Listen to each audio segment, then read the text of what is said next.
Donc je m'appelle Camille Lysop, j'ai 24 ans. J'ai fait des études de philosophie, d'abord en Hippocagne, en Cagne, puis à la fac à Paris 1, en licence et en master 1 d'histoire de la philosophie. Et après ça, j'ai fait un master 2 qui s'appelle ETIRES, qui a pour objectif d'introduire la philosophie dans d'autres espaces que l'université. Donc que ce soit des associations, des entreprises, des institutions, peu importe. Et dans ce master, on a d'un côté des cours théoriques qui sont assez différents de ce qu'on apprend généralement en histoire de la philo, puisque là, on a aussi, en fait, on a de la philosophie du travail, de l'environnement, mais on a aussi de l'éthique appliquée, des choses comme sociologie des techniques, sociologie des organisations, etc. Et de l'autre côté, on a quelque chose de beaucoup plus concret, de terrain, avec ce qui s'appelle des missions de terrain, où là, des professionnels viennent nous voir avec un certain nombre de questions sur leur pratique.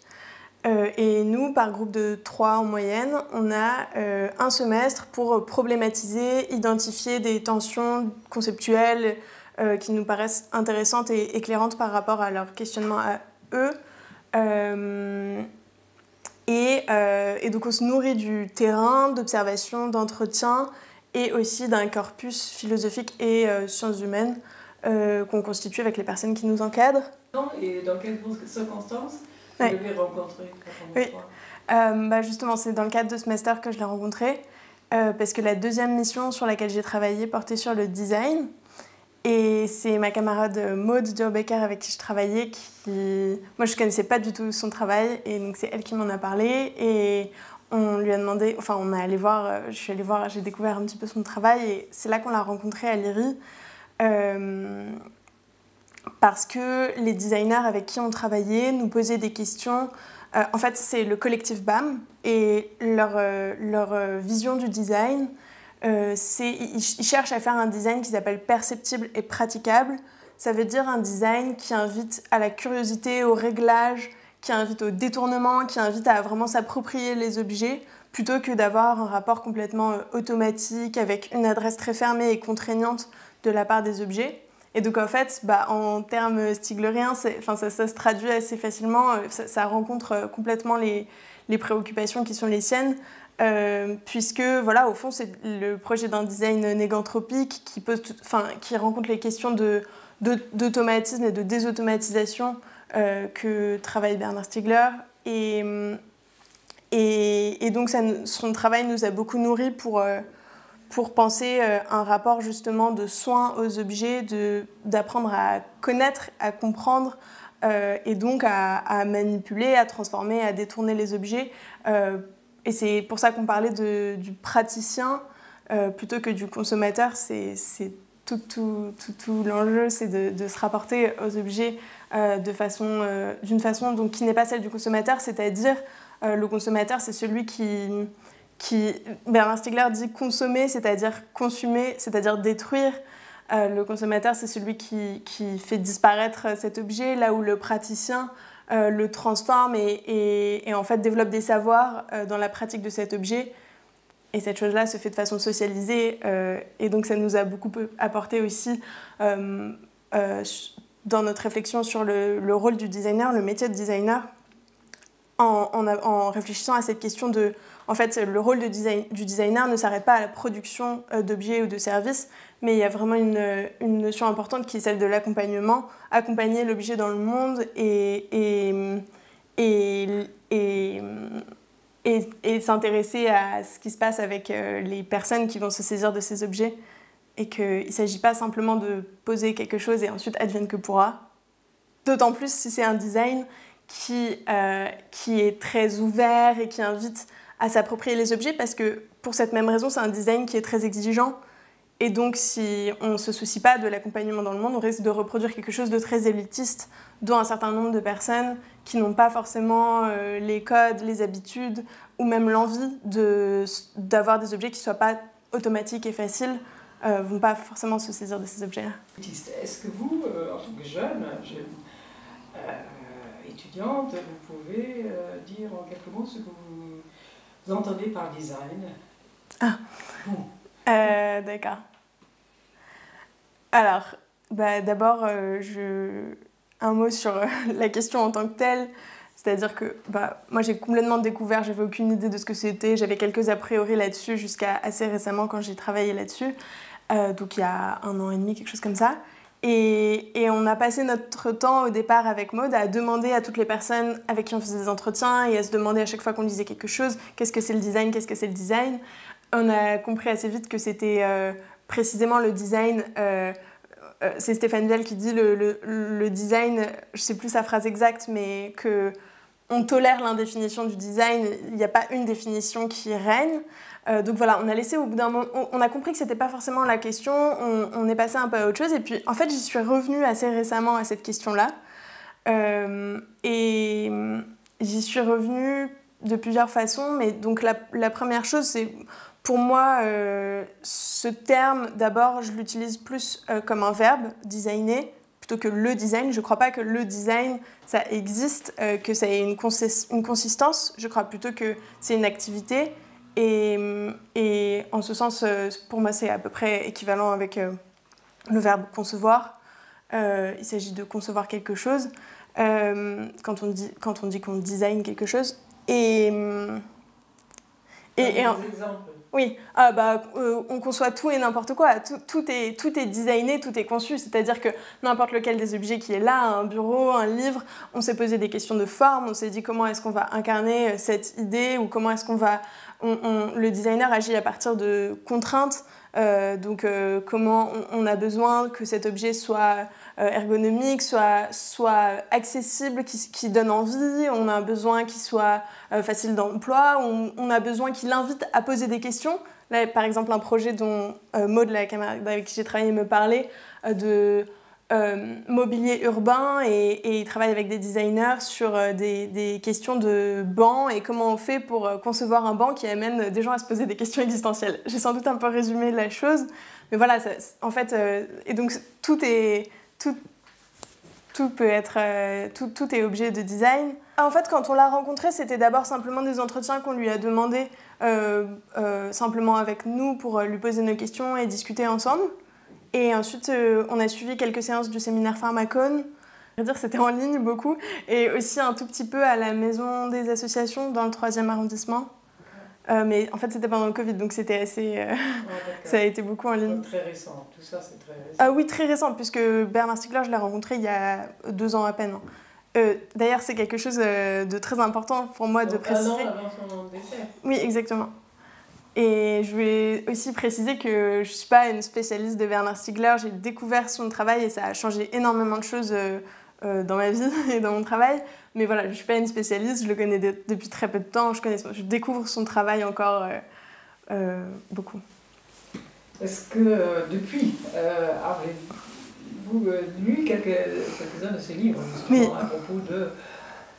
Vous avez nommé négantropie, donc entropie, négantropie. Est-ce que ces concepts-là vous parlent? Oui. Alors, je ne sais pas si... la première chose, les premiers ouvrages auxquels je me suis intéressée, c'était plutôt derrière des entretiens. C'était Quand s'usent les usages, un texte qui a été publié à partir d'un entretien avec Catherine Gilles. Et les 2 premiers textes, c'était celui-là et L'emploi est mort, vive le travail, donc dans lesquels on se pose des questions de... Voilà, quand s'usent les usages, c'est la question de l'usure, de la jetabilité et du rapport de prolétarisation qu'on a aux objets. C'est-à-dire qu'on a la prolétarisation, donc il emprunte ce terme à Marx comme pour lui donner une deuxième époque. Il y a eu la perte des savoir-faire chez les ouvriers qui ont été... parce que les machines sont intervenues, et là c'est la perte des savoir-vivre, des savoir-être à partir du marketing qui détruit tous ces savoirs-là. Donc voilà, ça c'est les 2 premiers textes auxquels je me suis intéressée. Ensuite il y a eu, c'est pas du tout chronologique mais beaucoup plus récent, Bifurqué, qui est important pour moi, que j'ai jamais lu totalement, que je lis régulièrement par passage, et c'est surtout le chapitre... sur le design, sur la recherche contributive et sur l'économie contributive un petit peu aussi auquel je me suis intéressée. C'est quoi pour vous un philosophe? Quelle est sa qualité première? Je pense que c'est de questionner, de remettre en question sans cesse. Est-ce que c'est au-delà de l'académie, c'est-à-dire son savoir académique, est-ce que c'est au-delà aussi l'implication dans le faire, dans l'agir? Oui. Et en effet, ça rejoint la question que vous m'avez posée au départ. Pour moi, c'est quelque chose qui est essentiel chez Bernard Stiegler, c'est son engagement dans la cité et le fait de soumettre ses idées à des expérimentations. Et d'ailleurs, moi, c'est comme ça que je conçois ma pratique, puisque... et c'est ce qu'on a appris dans mon master, et c'est ce que je fais aujourd'hui chez WeShare, le collectif pour lequel je travaille. C'est ce qu'on appelle la recherche-action, la philosophie de terrain. C'est que il faut penser d'un seul tenant, l'idée et la réalisation.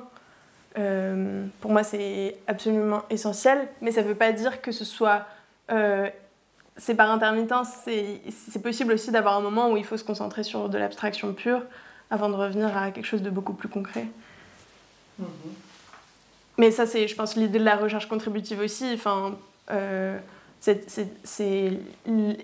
fait, ça implique aussi autre chose qui est la collaboration, la complémentarité des approches, la collaboration entre différents types de personnes. Donc pour moi, le philosophe ou la philosophe ne doit pas être tout seul. Et d'ailleurs, il y a aussi la question de la transdisciplinarité qui est très importante et qu'on retrouve beaucoup chez Bernard Stiegler. Donc pour moi, c'est essentiel cette caractéristique-là qu'on retrouve dans la recherche contributive. Et le fait de localiser, de territorialiser et d'historiciser sa pensée. Et ça, je pense que ça va plutôt à rebours de ce qu'on a appris dans les parcours les plus classiques de philosophie, où on cherche à universaliser notre propos, alors que... où jamais on parlerait par exemple à la première personne. Et pour moi, c'est quelque chose d'assez important de faire cet effort-là. Lequel de ces concepts, si vous les avez suivis un tout petit peu, là vous avez parlé de négantropie, qui est le contraire de l'entropie, lesquels concepts vous parlent le plus? Peut-être que là, je parlerai de la prolétarisation et de la déprolétarisation, mais j'ai aussi peut-être envie de parler de l'entropie et de la négantropie, mais plus pour partager des questions que je me pose à ce sujet. Donc je vais peut-être commencer par... C'est comme vous voulez. Bon, les questions que je me pose alors. En fait, par rapport à l'entropie et la négantropie, il y a une question que je me suis posée à un moment et j'y reviens beaucoup en ce moment. C'est que l'entropie désigne il y a un mot qui me manque. C'est pas dissimulation de l'énergie, la dissipation. Oui, bon, disons voilà, l'énergie se dissipe. Et en fait, ce que je trouve à la fois très intéressant et qui me pose question, c'est le fait que donc, Bernard a pris ce terme qui au départ concerne la thermodynamique et il introduit le concept d'entropie en termes biologiques, social et psychique. Et d'ailleurs, je pense que ce triptyque, ou peut-être même plus que triptyque, je pense qu'on le retrouve dans beaucoup... Je pense qu'il parcourt son œuvre, puisqu'on le retrouve aussi dans... Enfin, il y a d'abord l'héritage des trois écologies, l'écologie environnementale, sociale et psychique de Félix Guattari. Ensuite, on retrouve ça avec l'entropie.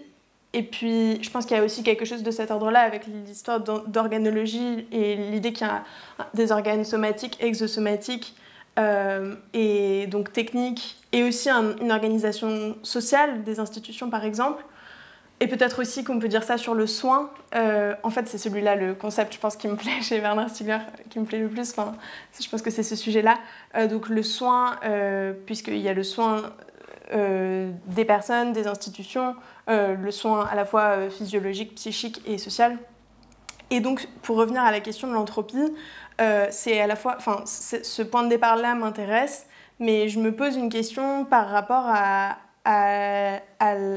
l'aspect, la question axiologique que cela amène, c'est-à-dire que j'entends encore Bernard Stiegler dire voilà, et là, et Trump, ça produit quoi? De l'entropie. Et un tel, ça produit quoi? De l'entropie. Et donc, on a quand même l'impression que l'entropie, au sens entropie sociale, c'est ce contre quoi il faut lutter. Et si je le disais de la façon la plus réductrice possible, l'entropie, c'est pas bien. Sauf qu'en fait, non, puisque d'une part, toute négantropie produit aussi de l'entropie, et qu'il ne faut pas opposer les deux, et que l'entropie, la destruction de quelque chose n'est pas nécessairement problématique. Mais là où il y a une question qui se pose pour moi, c'est...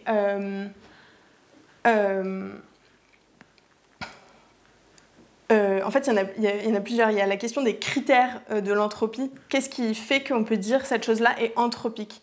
Et j'y réfléchis un peu en me disant que peut-être on trouvait ça, si on regardait un petit peu dans son œuvre, on pouvait penser un critère de négantropie, justement, c'est d'avoir une action qui soit localisée, c'est d'avoir une action qui soit...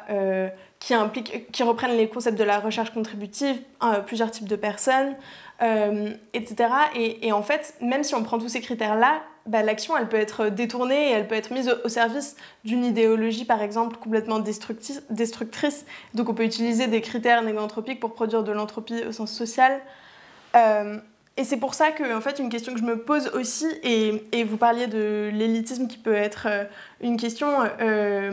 parce qu'en fait, les concepts d'entropie, ils font fuir très souvent, et je crois que les journalistes ne voulaient pas trop en entendre parler, etc. Et pour moi, ça, c'est un vrai sujet. Si ce socle conceptuel doit être au départ d'une direction politique, en fait, je ne crois pas que ce soit avec ça qu'on arrive à lever les foules. En tout cas, pour le moment, je ne crois pas que ce soit le cas. Et pour moi, ça pose une vraie question. Et je me demande s'il n'y a pas quelque chose à voir de ce côté-là, de comment on passe de quel type d'entropie à quel autre type d'entropie. Voilà. Ok, hein, c'est complexe. Hein. Quels sont les livres que vous avez lus de Bernard Stiegler? Donc il y a les deux que j'ai mentionnés tout à l'heure, bifurqués.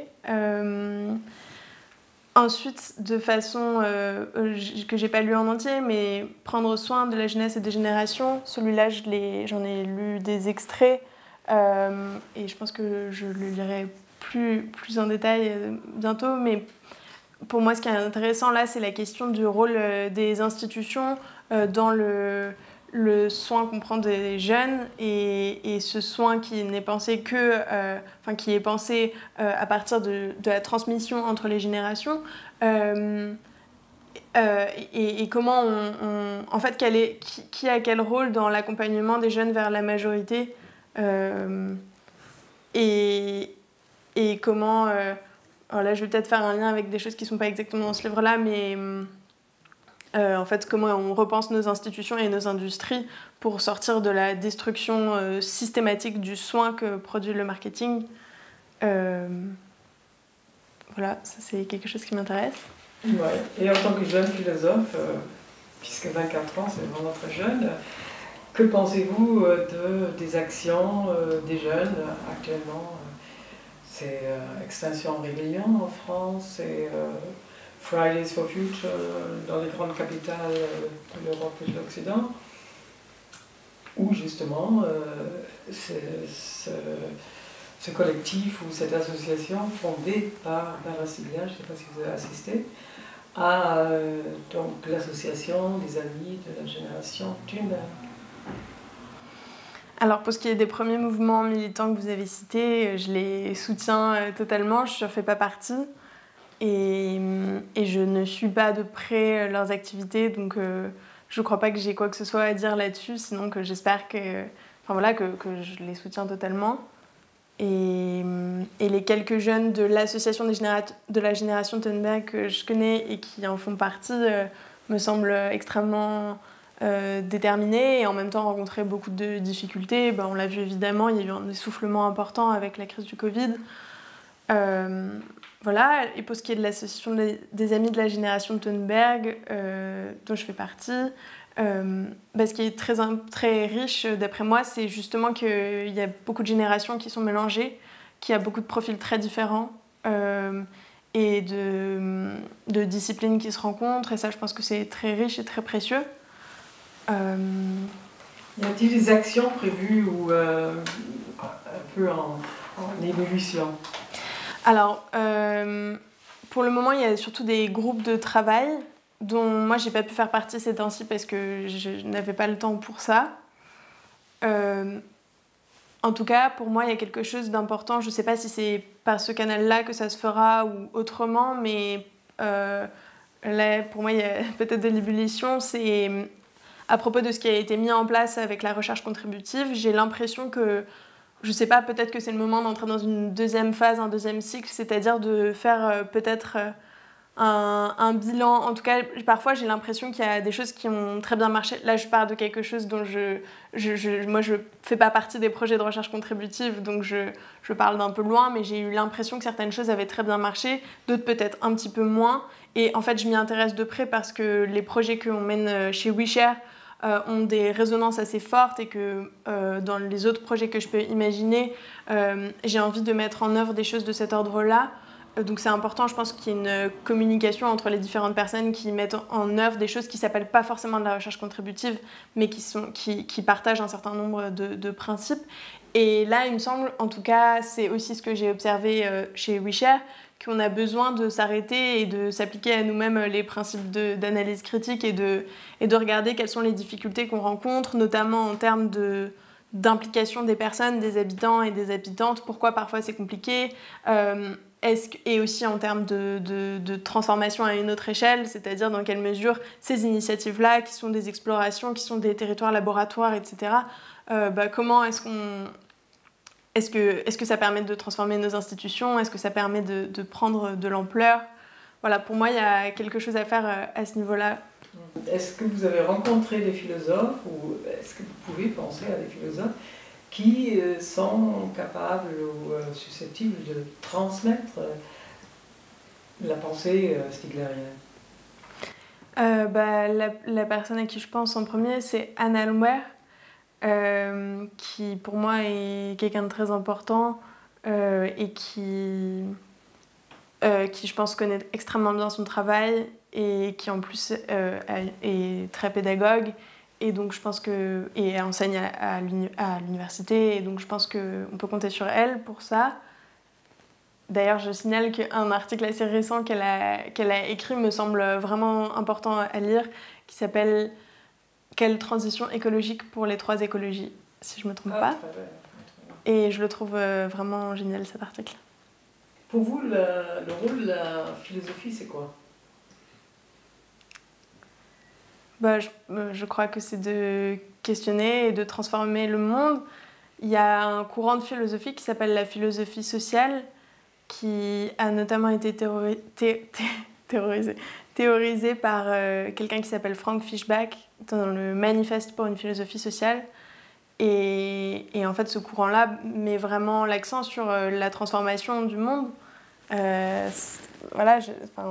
On peut penser à Marx, il est temps de transformer le monde maintenant qu'on l'a pensé. Enfin, il ne le dit pas comme ça, mais... Est-ce qu'on peut donc articuler philosophie et politique? Oui, je pense que absolument, bien sûr.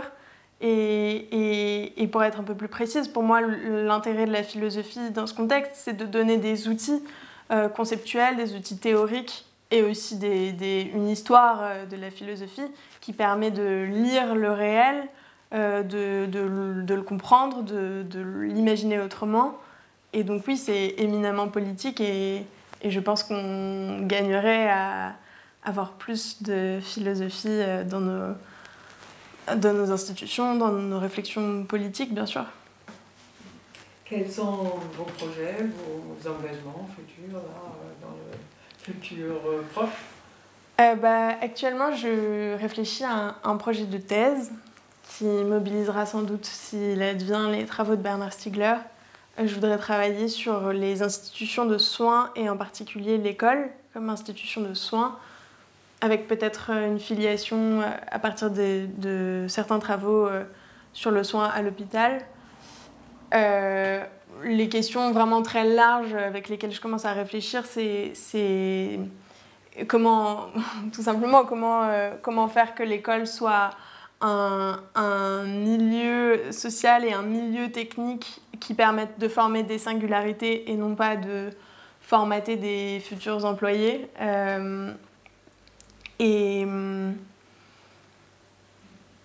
Voilà, pour le dire très simplement, bon, c'est encore très très large dit comme ça.